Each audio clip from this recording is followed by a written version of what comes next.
So the past few weeks, past few months, but in particular the past few weeks have been such.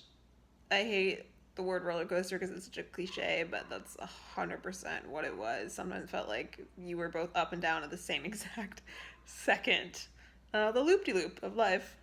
Um, amongst other fun things, I have a genetic condition called hip dysplasia, which means that my leg bone was not where it was supposed to be, aka not in my hip socket. So at the end of March, I had to get a surgery to repair the cartilage that was also torn in my hip. And then in April, I had to get an osteotomy, which means they went in and cut and reset my femur. Um, Needless to say, they're both pretty intensive surgeries that require a fairly difficult, lengthy recovery. And, it's been really rough because after the first surgery, I started to get better. And then I just had to, I was almost walking again and almost off crutches. And then I just had to go right back on them. And I've been on crutches since the end of January, so about 5 months, and I am so over them.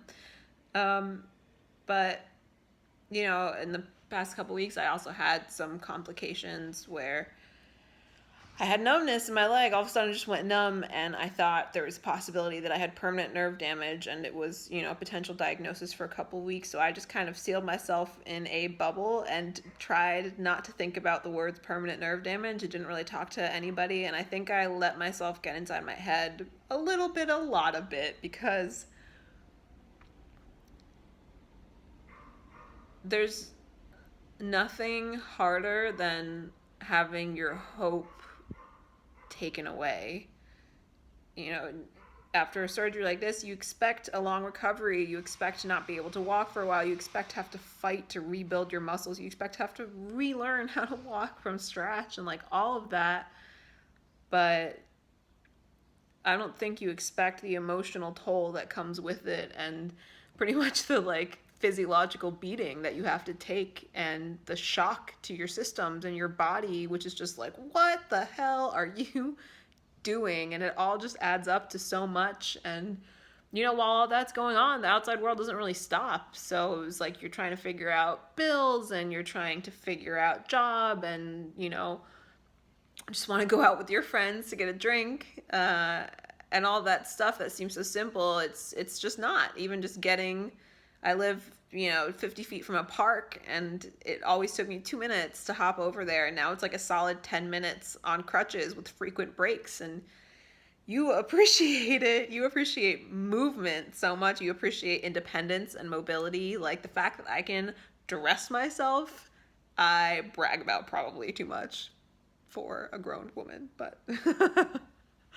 I think what I really want to say, throughout all this, I had to interview and try to find a way to look towards the future when I had no idea what that contained, and there were just so many variables underfoot. It's like trying to build a tower on quicksand. You just can't ever seem to get that foundation set. And so instead I just skipped the foundation and just started building on air, I think. And sometimes that's what you have to do if you can't see your way out of the muck and the madness and the pain and the anger and the depression and the anxiety and everything, all of it that comes with it, the loneliness, all of it.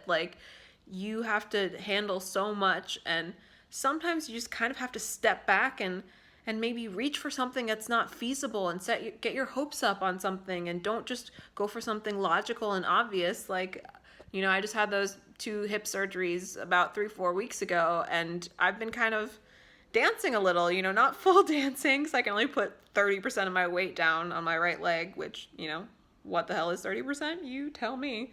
But just moving a little, even just dancing in my chair and kind of getting up and wiggling a little, I guess, it made me feel that much closer to not even who I used to be, but who I can be. And you just have to hold on to that. Don't think about who you are or everything that can go wrong, or the fact that you have to wake up every day in pain. Or, if you think about that, own it. Recognize how badass that makes you, and and hope and reach and dream, and don't let your pain and your suffering anchor you and drag you down when you have so much to give, and you have to realize it because nobody else will unless you do.